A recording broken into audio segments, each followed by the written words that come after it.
السلام علیکم ورحمۃ اللہ وبرکاتہ۔ کیا آپ کو لگتا ہے کہ آپ کے لیے رزق کے دروازے بند ہو چکے ہیں؟ گھر میں بے برکتی ہے، دل بے چین ہے، دل کا سکون ختم ہو چکا ہے، اور ایسے لگتا ہے جیسے قسمت نے آپ کا ساتھ چھوڑ دیا ہے؟ تو آج کی ویڈیو آپ کے لیے ہے۔ آج کی ویڈیو میں ہم ایک ایسے عمل کے بارے میں جانیں گے جس کی قرآن و حدیث میں بے شمار برکتیں اور فوائد بیان کیے گئے ہیں۔ یہ عمل آپ کے لیے رزق کے دروازے کھولے گا، آپ کی قسمت کو بدلے گا، آپ کے گھر میں خیر و برکت کا ذریعہ بنے گا، اور اللہ کی رحمت کو آپ کی طرف متوجہ کرے گا۔ جی ہاں، یہ وہ عمل ہے جسے استغفار کہتے ہیں، جس کے قرآن و حدیث میں بہت زیادہ فوائد ہیں، جو گناہوں کی معافی کا ذریعہ بھی ہے۔ آئیے جانتے ہیں کہ استغفار انسان کی قسمت کو کیسے بدلتا ہے۔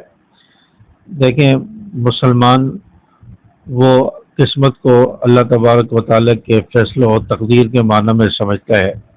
بعض انسان کے معاملات وہ ہوتے ہیں کہ جو دعاؤں کے ذریعے، نیک اعمال کے ذریعے اللہ تبارک و تعالیٰ انہیں حل فرما دیتا ہے، اللہ تعالیٰ آسانیاں پیدا فرما دیتا ہے۔ ان میں سے ایک عمل استغفار بھی ہے۔ استغفار بھی انسان کی قسمت کو بدل دیتا ہے، اور انسان کے لیے رزق کے دروازے اور انسان کے معاملات کو حل فرما دیتا ہے۔ استغفار صرف گناہوں کی معافی کا نام ہی نہیں ہے، بلکہ استغفار کے ذریعے انسان کے دنیاوی معاملات بھی حل ہوتے ہیں، انسان کے رزق کے دروازے کھلتے ہیں، پریشانیاں دور ہوتی ہیں، دل کی بے چینی، بے سکونی ختم ہوتی ہے، سب سے بڑھ کر اللہ کی رضا حاصل ہوتی ہے، اللہ کی رحمت کے دروازے کھلتے ہیں، اللہ کی رحمت انسان کی طرف متوجہ ہوتی ہے۔ آپ نے قرآن پاک میں حضرت نوح علیہ السلام کے بارے میں پڑھا ہوگا۔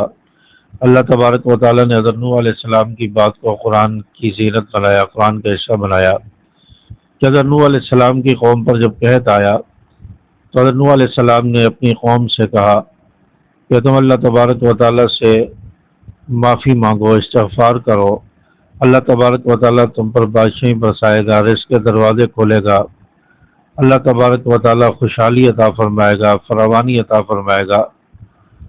استغفار کی برکت ہے۔ تو اس سے پتہ چلا کہ استغفار صرف گناہوں کی معافی کا نام ہی نہیں ہے، بلکہ استغفار کے ذریعے گناہ بھی مٹتے ہیں، انسان کے رزق کے دروازے بھی کھلتے ہیں، قسمت بھی بدلتی ہے، اور انسان کو اللہ تعالیٰ خوشحالی بھی عطا فرماتے ہیں۔ تو استغفار کے بہت زیادہ برکات ہیں، کمالات ہیں۔ ہمارے پیارے نبی جناب رسول اللہ صلی اللہ علیہ وسلم، حدیث مبارکہ میں آتا ہے کہ روزانہ 70 سے 100 مرتبہ استغفار فرماتے تھے۔ آپ صلی اللہ علیہ وسلم تو معصوم تھے، آپ کے گناہ نہیں تھے، اس کے باوجود آپ روزانہ 70 سے 100 مرتبہ استغفار کر رہے ہیں، استغفار کی کثرت کر رہے ہیں۔ یہ صرف ہمیں سمجھانے کے لیے، مسلمانوں کو بتانے کے لیے کہ انسان تو گناہ گار ہے، خطاؤں کا پتلہ ہے۔ جب نبی معصوم ہونے کے باوجود اتنا استغفار کر رہے ہیں تو مسلمانوں کو تو بہت زیادہ استغفار کرنا چاہیے، کیونکہ ہمارے گناہ بہت زیادہ ہیں، تو ہمیں کثرت سے استغفار کرنا چاہیے۔ تو آپ صلی اللہ علیہ وسلم کے اس عمل سے ہمیں یہ بتایا گیا ہے کہ مسلمان بھی روزانہ کثرت سے استغفار کرے، کم از کم 100 مرتبہ استغفار کرے، اور استغفار کو اپنی عادت بنا لے، اپنی زندگی کا حصہ بنا لے۔ آج بہت سارے لوگ یہ شکایت کرتے ہیں کہ ہمارے رزق میں برکت نہیں ہے، رزق کے دروازے بند ہو گئے، اللہ کی رحمت ہم پر نہیں پڑ رہی، ہمارے گھر میں خیر و برکت نہیں ہے، پریشانیاں ہیں، بے سکونی، بے چینی ہے، معاملات آسان نہیں ہو رہے، قسمت ساتھ نہیں دے رہی۔ تو پھر ان لوگوں نے جب استغفار کیا اور استغفار کو اپنی زندگی کا حصہ بنایا تو اللہ تبارک و تعالیٰ نے ان کی قسمت کو بدلا، ان کے حالات کو بدلا، اور اللہ تبارک و تعالیٰ نے ان کے لیے آسانیاں پیدا فرما دی۔ تو اگر آپ بھی چاہتے ہیں کہ ہمارے معاملات بھی حل ہوں، ہماری قسمت کے فیصلے بھی ہماری قسمت بھی بدلے، تو ہمیں بھی روزانہ 100 مرتبہ کم از کم استغفر اللہ ربی من کل ذنب واتوب الیہ اسے پڑھنا چاہیے۔ استغفر اللہ ربی من کل ذنب واتوب الیہ، اس جملے کو اپنی عادت بنا لیں، اس استغفار کو اپنی زندگی کا حصہ بنا لیں، تو انشاءاللہ یہ جملہ آپ کی قسمت کو بدل دے گا۔ بہت سے لوگ شکایت کرتے ہیں کہ ہم استغفار بھی کر رہے ہیں لیکن پھر بھی ہمیں فائدہ نہیں ہو رہا۔ بعض لوگ استغفار جو ہے وہ صحیح طریقے سے نہیں کرتے، استغفار کے کلمات ہی وہ صحیح پڑھتے، استغفار یا استغفار پڑھتے رہتے ہیں، تو اس سے استغفار نہیں ہوگا۔ استغفر اللہ، یہ استغفار کے کلمات ہیں، استغفر اللہ ربی یا استغفر اللہ ربی من کل ذنب واتوب الیہ، یہ استغفار کے کلمات ہیں، ان میں سے کسی کلمے سے بھی آپ استغفار کر لیں، اور استغفار دل سے کریں، گناہوں کو چھوڑنے کا ارادہ کر کے کریں، آئندہ یہ گناہ نہیں ہوں گے، آئندہ گناہوں کی طرف نہیں جاؤں گا، گناہوں پر پکی توبہ اور ندامت کا اظہار کرتے ہوئے اور اللہ تعالیٰ سے وعدہ کرتے ہوئے کہ آئندہ گناہ نہیں ہوگا، پھر استغفار کریں، توجہ کے ساتھ دل پر توجہ کر کے دل سے استغفار کریں، تو دیکھیں آپ کو استغفار فائدہ دیتا ہے یا نہیں۔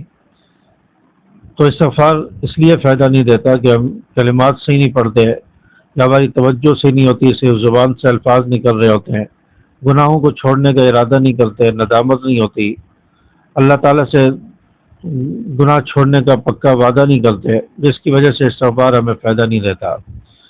بہرحال استغفار کے کمالات ہیں، استغفار کے فوائد ہیں، قرآن و حدیث ایسے نہیں اللہ تعالیٰ نے بیان کر دیا کہ استغفار سے رزق کے دروازے کھلیں گے، گناہ معاف ہوں گے، پریشانیاں دور ہوں گی۔ آپ صلی اللہ علیہ وسلم نے حدیث میں فرمایا کہ غم دور ہوں گے، پریشانیاں دور ہوں گی، اللہ تعالیٰ ایسی جگہ سے رزق عطا فرمائے گا جو ہمارے وہم و گمان میں بھی نہیں ہوگا۔ تو یہ ایسے ہی نہیں بیان کر دیا، استغفار کے کچھ فوائد ہیں تو اللہ تعالیٰ نے بھی قرآن میں ذکر کیا، نبی نے حدیث میں ذکر کیا، تو ہمارے پڑھنے میں فرق ہو سکتا ہے اور اللہ کے فیصلوں میں دیر ہو سکتی ہے، لیکن اندھیر نہیں ہو سکتی۔ انشاءاللہ استغفار ہمارا ضرور قبول ہوگا۔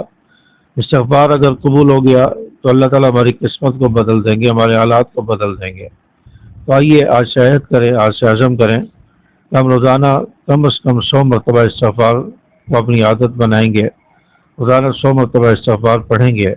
آپ فجر کے بعد 100 مرتبہ پڑھ لیں یا آپ عشاء کے بعد 100 مرتبہ پڑھ لیں، فجر کے بعد پڑھیں تو بہت بہتر ہے، کیونکہ یہ برکت والا وقت ہے اور اس وقت میں رزق تقسیم ہوتا ہے۔ تو صبح کے وقت فجر کی نماز کے بعد کم از کم 100 مرتبہ، زیادہ کی کوئی قید نہیں ہے، تو استغفار کو اپنی عادت بنائیں۔ جو دوست روزانہ استغفار پڑھ لیں وہ کمنٹس میں ضرور لکھیں استغفر اللہ، اور یہ بتائیں کہ ہمیں استغفار سے فائدہ ہو رہا ہے، تو استغفر اللہ کمنٹس میں ضرور لکھیں، اور اس ویڈیو کو زیادہ سے زیادہ اپنے دوستوں کے ساتھ شیئر کیجیے، اسے لائک کیجیے، اور چینل کو سبسکرائب کرنا نہ بھولیے، اور بیل کے آل بٹن کو ضرور پریس کریں تاکہ اس جیسی ایمان افروز ویڈیو آپ تک پہنچتی رہے۔ السلام علیکم ورحمۃ اللہ۔